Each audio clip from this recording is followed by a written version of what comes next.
Hey guys, if your Mac is powering on but the screen is black, then keep watching this video as I'm going to show you a few troubleshooting steps that you can take to fix this issue. So the first thing we're going to do is just ensure that our Mac is not in sleep mode. So in order to do this, you have to press the Option key plus the Command key and the power button all at the same time. So I'm going to do that with you now. Press the Option key and the Command button and then hold the power button, and we're going to hold for a few seconds, and then we can just release these keys like so. Wait a couple of seconds and then press the power button and now see if your Mac turns on. If that isn't working, then what we're going to do is just turn off our Mac. So I'm going to hold the power button down for 15 seconds just to ensure the Mac is turned off. And once your Mac is shut down, we then need to disconnect any external devices that might be connected to your Mac. This could be USB sticks or SD cards. You just want to make sure everything is disconnected. Then what you're going to do is place your Mac on charge. So I'm just going to insert the power cable here. And once your Mac is on charge, you can then try powering it up and checking to see if that's also solved the issue.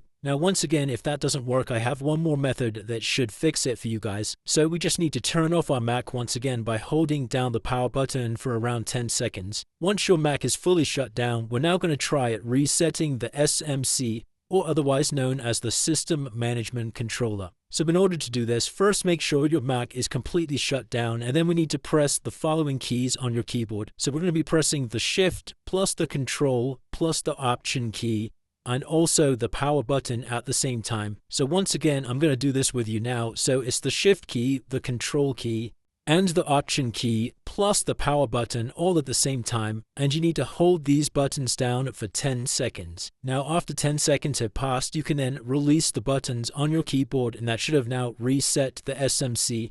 So then you can try powering on the Mac, and that should have now solved any black screen issues you were having. And that's it guys. If you did find this video helpful, then let me know in the comments below, and I'll see you in the next one.